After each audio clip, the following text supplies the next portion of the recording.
très heureuse d'être devant vous aujourd'hui pour vous présenter les premiers résultats, pistes d'analyse issus de ma recherche postdoctorale que j'ai menée l'année dernière à l'UQAM et qui était consacrée au dispositif d'accompagnement destiné aux femmes entrepreneuses au Québec. C'est bon. Euh, Donc, cette recherche, elle est partie d'un constat qu'on sait en fait que le monde de la tech et des entreprises innovantes en général est traversé par de nombreuses inégalités, notamment dans les perspectives d'accès à ce monde entrepreneurial, d'accès aux ressources stratégiques, donc l'accompagnement, les financements, et qui ont des effets sur les chances de succès des projets entrepreneuriaux. C'est quelque chose que j'avais pu étudier dans ma thèse et montrer au niveau de la France dans le monde des startups. Et donc, parmi les différents rapports sociaux de domination qui jouent dans ces inégalités d'accès et de succès, le genre est une dimension structurante que j'ai voulu investiguer plus précisément. Et en même temps, mon point de départ, c'était de dire qu'on connaissait en fait très bien pourquoi. C'est-à-dire quels sont les freins, les obstacles genrés qui empêchent, découragent les femmes de s'orienter vers le monde entrepreneuriat, qui par ailleurs jouent sur leur perspective de réussite dans ce monde-là. Donc, parmi ces facteurs, il y a les représentations, le capital social, l'entre-soi masculin de ce monde, l'éthique professionnelle et l'inégale répartition du travail domestique au sein des couples qui jouent aussi sur la capacité de pouvoir dédier du temps à l'activité entrepreneuriale. Euh, et en fait, je suis partie de ce constat que, voilà, on le sait, dans mon académique, on le sait, mais les femmes aussi, elles le savent, elles connaissent ces barrières. Et d'ailleurs, de nombreuses initiatives ont vu le jour au Québec et en France. En tout cas, c'était au Québec que je m'intéressais, je portais mon attention pour justement porter, défendre la cause des femmes dans le monde de l'entrepreneuriat innovant. Et donc, on a vu se développer un certain nombre de structures, donc des incubateurs, des accélérateurs d'entreprises, des réseaux de femmes, des programmes de coaching dédiés à ces femmes entrepreneuses pour tenter voilà, de les soutenir, de les accompagner et de pallier les inégalités qui existaient dans ce monde-là. Et en même temps, il n'y avait pas trop de travaux qui portaient sur ces dispositifs-là dans la sphère entrepreneuriale. Alors, dans ce postdoc que j'ai réalisé à l'UQAM, je me suis donc intéressée à ces dispositifs et plus précisément aux normes de l'égalité qui ont présidé à l'émergence de ces dispositifs-là à la manière dont ils entendaient résoudre, adresser le problème de la sous-représentation des femmes, le manque d'inclusion des femmes dans le monde de l'entrepreneuriat innovant. Et donc, je m'inscris pour ça dans une sociologie critique des dispositifs de promotion de l'égalité, de l'inclusion, de la diversité, mais qui se sont en fait, ces travaux se sont jusque-là surtout concentrés sur le monde de l'entreprise, des organisations. Donc, on sait par exemple très bien avec les travaux de Sophie Pochic que elle a pu montrer comment des dispositifs de promotion de l'égalité professionnelle entre hommes et femmes a eu tendance dans les organisations à favoriser la promotion d'une élite, donc ont été à l'origine d'un certain élitisme dans la promotion des femmes cadres, de ce qu'elle a appelé féminisme de marché, voilà, pour qualifier ces luttes qui sont portées par des femmes dominantes, mais qui en fait, loin de s'inscrire dans des luttes sociales et collectives, voilà, ont contribué à reproduire des formes d'inégalité entre les femmes. Et donc, c'est dans la lignée de ces travaux que je me suis interrogée sur les effets de ces dispositifs-là en portant le regard dans la sphère entrepreneuriale, qui était particulièrement assez intéressante par le fait que domine dans la sphère entrepreneuriale plus que dans le monde des organisations cette idéologie méritocratique très forte avec l'idée que il suffirait d'un peu d'effort pour parvenir à réussir et où aussi domine ce principe d'égalité des chances de manière beaucoup plus flagrante voilà, et dominante. Et donc, ce que je veux interroger à partir de cette enquête, c'est donc la façon dont l'idéologie entrepreneuriale, qui repose justement sur l'idéal méritocratique, sur la croyance en l'égalité des chances et sur une vision néolibérale de la responsabilité individuelle, comment cette idéologie tend à euphémiser, dépolitiser les luttes pour l'égalité et la justice sociale au sein de cet écosystème. Euh, alors, mon hypothèse là-dedans, c'est que cette idéologie, elle tend à mettre l'accent sur le mérite comme moteur de réussite et donc sur la responsabilité des individus. Et donc, j'ai fait l'hypothèse qu'elle elle tend à occulter l'ensemble des obstacles structurels, systémiques à la réussite des femmes, en tout cas dans leur trajectoire entrepreneuriale, et donc qu'elle serait particulièrement voilà, néfaste, en tout cas qu'elle ait des effets pervers sur la lutte pour l'égalité. Je m'appuie pour cela sur une enquête principalement qualitative que j'ai menée l'année dernière. Donc, ça devait être un postdoc de 2 ans, donc je me suis arrêtée un peu plus tôt que prévu. Mais En tout cas, ce qui m'intéressait, c'est de regarder donc, qui sont ces acteurs, ces actrices engagées pour la cause des femmes dans le champ de l'entrepreneuriat innovant au Québec, au nom de quels principes est-ce qu'elles et ils défendent cette égalité, et puis quelles stratégies elles et ils mettent en place pour porter cette cause. Donc, j'ai fait des entretiens principalement en fait, avec des responsables de structures et de programmes destinés aux femmes. J'ai aussi fait des entretiens avec des directrices de fonds d'investissement dédiés aux femmes, que j'exploiterai un peu moins ici, puis un entretien avec voilà, la présidente du Conseil en statut de la femme. Et puis, j'ai fait quelques observations donc, dans des événements consacrés à la cause des femmes, mais aussi dans un programme d'accompagnement voilà, que j'ai anonymisé, que j'ai appelé Be a Boss, donc dans une structure d'accompagnement généraliste. Voilà. Alors, je vais revenir dans un premier temps sur le contexte d'émergence de ces dispositifs qui permet déjà d'éclairer un peu comment ça s'est passé, comment au Québec cette question de la place des femmes dans l'entrepreneuriat innovant a été adressée et mise en œuvre. Et puis j'analyserai un peu plus précisément le contexte de leur mise en œuvre, de la mise en œuvre de ces dispositifs au sein des structures d'accompagnement. Alors, le contexte d'émergence de ces dispositifs, c'est un contexte de lutte pour l'égalité, mais qui a été principalement délégué aux structures d'accompagnement et de financement. Donc, c'est dans le cadre d'une politique qui a été adoptée à partir de 2018 et qui a notamment donné lieu à la stratégie pour l'entrepreneuriat des femmes, donc la SFE. C'est un plan canadien, donc à l'échelle fédérale, qui a consisté à donc repenser les priorités, les objectifs d'égalité des genres en encourageant l'accès des femmes au bassin de talent, d'expertise et d'entreprise. Donc, il y avait trois piliers, dont un fonds de prêt pour les femmes d'entrepreneuriat, donc on voit 55 millions, et un fonds pour l'écosystème qui là est de 5 milliards. Donc, je vous ai remis ça parce qu'en fait, au total, c'est plus de 6 milliards, 6 milliards de dollars qui ont été investis pour la cause des femmes en entrepreneuriat au Canada. Mais la plupart de ces fonds-là n'ont pas été attribués aux femmes entrepreneuses, mais en fait aux structures qui accompagnent ou financent les femmes entrepreneuses. Donc, à titre d'exemple, c'est la Banque de développement, enfin la Banque de développement du Canada, la BDC, a obtenu 1,4 milliard de dollars pour financer l'entrepreneuriat féminin par emprunt. Mais or, on sait que c'est l'accès à ces structures qui est discriminant. Donc, c'est quand même déjà un premier élément à avoir en tête. Et puis, donc, il reste que cette politique-là, puis cet investissement fédéral a été décisif parce qu'il a permis de faire naître un certain nombre de structures dédiées aux femmes entrepreneuses. Cependant, voilà, il y a deux limites enfin, c'est le jour que je peux adresser. La première, c'est que c'est la question de la pérennité de ce programme sur le long terme.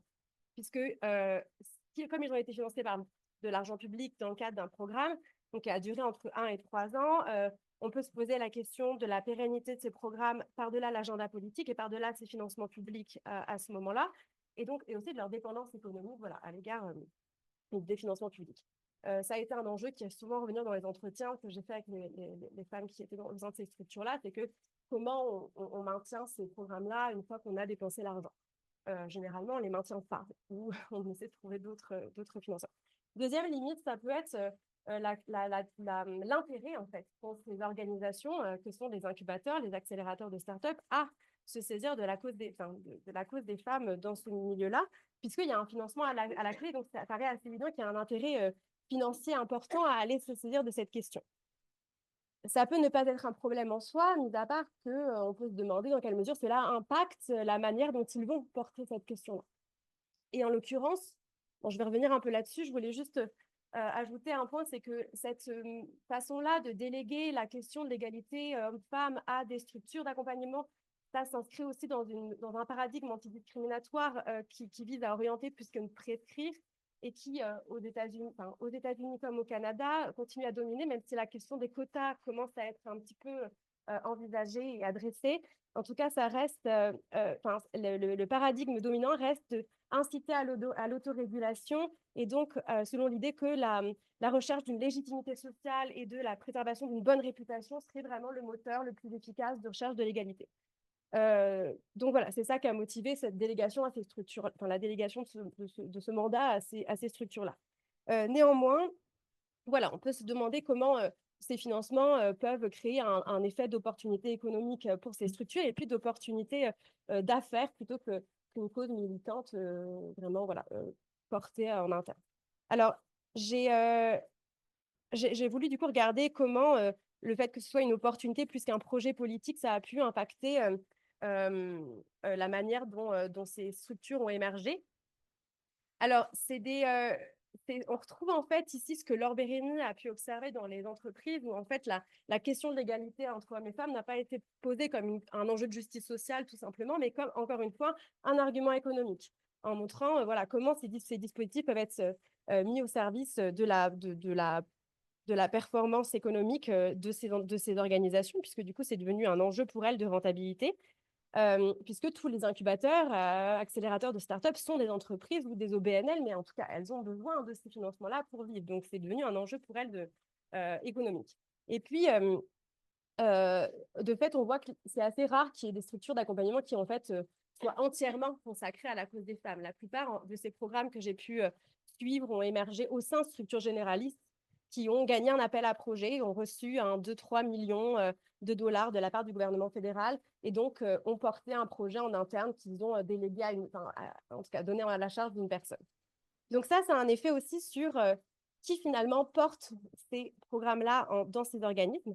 Et donc, parce que de la même manière que c'est une opportunité d'affaires pour ces structures, ça devient aussi une opportunité de carrière pour ces personnes qui se retrouvent en charge de ces projets. Ce que j'ai pu, parce que moi j'ai pas mal fait des entretiens avec ces personnes-là, mais dans des entretiens comme j'ai l'habitude de faire, qui sont plutôt biographiques, donc de récits de vie, de récits de carrière. Et en fait, je me suis rendu compte que ces femmes-là, donc c'est principalement des femmes qui se sont retrouvées gestionnaires de ces projets pour l'égalité, sont pour la plupart des femmes qui ne viennent pas du tout du monde de l'entrepreneuriat, qui ont fait des études dans des domaines variés, en administration, gestion, communication événementielle, qui ont d'abord travaillé pendant plusieurs années en tant que salariées de grandes entreprises ou d'OBNL avant de passer à leur compte, où elles ont été pendant plusieurs années consultantes, coach, donc beaucoup à cumuler plusieurs activités, souvent avec une certaine précarité économique, et donc elles se retrouvent à avoir, et donc elles sont aussi souvent consultantes pour les incubateurs, accélérateurs de start-up, et donc elles ont à un moment une opportunité pour se stabiliser et donc rentrer dans ces structures-là. Seulement, elles sont très rarement, en fait, de un, sensibles et sensibilisées à l'action de l'entrepreneuriat en général et de l'entrepreneuriat des femmes en particulier. Et la plupart disent même qu'en fait, elles ne sont pas du tout militantes, elles ne considèrent pas leur mission comme militante, elles sont très rarement politisées sur ces questions-là, très rarement engagées, elles mettent à distance la dimension militante de leur activité, même le label féministe. Il y en a beaucoup qui me disent, en fait, moi, je suis pour la cause des femmes, mais pas féministe. Donc, tout ça joue quand même sur la manière dont, en interne, cette question-là va être portée, traitée et donc finalement appréhendée très concrètement. Alors, je sais qu'il me reste peu de temps alors que je rentre dans le cœur de cette affaire. Euh, mais du coup, tout ça joue sur la manière dont elles vont envisager la manière voilà, de traiter cette égalité. Et donc, j'ai remarqué que la plupart de la plupart des entretiens, ces structures cherchent à changer les femmes plutôt que les structures. Ouais. Pardon? Euh, donc, en fait, on retrouve en effet dans les discours de ces femmes qui dirigent des structures une vision de l'égalité assez caractéristique de la première vague du féminisme libéral hein, qui cherche surtout à rendre les chances égales entre hommes et femmes. Et donc, dans cette perspective, on va chercher à aider les femmes, les préparer à prendre leur place dans les milieux d'hommes. Et puis, on va mettre l'accent sur leurs efforts personnels. Donc, effectivement, les professionnels de l'accompagnement que j'ai rencontrés ont tout en commun de défendre cette vision néolibérale de l'égalité en disant voilà, les femmes sont maîtresses de leur destin, elles sont responsables de leur réussite et donc il leur reviendrait à elles le souci, le devoir de faire le nécessaire pour prendre leur place au sein de ce monde. Et donc, en émanent des prescriptions en fait qui laissent entendre que les femmes ne posséderaient pas certaines qualités masculines, du coup celles qui dominent dans ce monde-là jugées essentielles comme l'affirmation, la confiance en soi, le leadership, l'ambition, etc. Et que du coup il faut les former à ces qualités-là. Alors, c'est une vision qui donc tend à insister sur le travail sur soi, hein, le travail à faire sur ses qualités. Donc, la plupart des structures d'accompagnement offrent en fait des formations qui sont qui portent à la fois sur des qualités, donc des soft skills, donc savoir-être et attitude, mais aussi des compétences jugées comme peut-être défaillantes chez les femmes, notamment des compétences financières. Donc, il y a beaucoup de formations à la finance, à la gestion d'entreprise, au management, au leadership, etc. Donc, des qualités qu'elles n'auraient pas naturellement par rapport aux hommes. Donc, ça s'inscrit un peu dans ce modèle du déficit individuel qui fait peser sur les femmes le poids du changement et qui occulte les dynamiques sociales, structurales derrière. Deuxième chose qui revient aussi régulièrement, ouais, ok, c'est l'argument de l'autocensure. Donc, si elles ne sont pas présentes, c'est qu'elles n'auraient pas assez confiance en elles, donc c'est là-dessus qu'ils vont travailler. Puis je passe. Et puis du coup, un élément assez central, c'est l'accent qui est mis du coup sur le développement personnel, puisque c'est avant tout par des formations de coaching que ces incubateurs, structures d'accompagnement essaient de combattre le syndrome de l'imposteur de ces femmes, voilà, travailler sur la personne plus que le projet, combattre le syndrome de l'imposteur. Et donc, ça va aller avec des mantras du développement personnel comme fais ce que tu aimes, travaille sur tes forces, et donc qui ramène encore une fois sur l'individu, sur ces femmes-là, plutôt que sur les structures sociales, etc. C'est que je conclue, puis je suis désolée pour ce truc hyper rapide.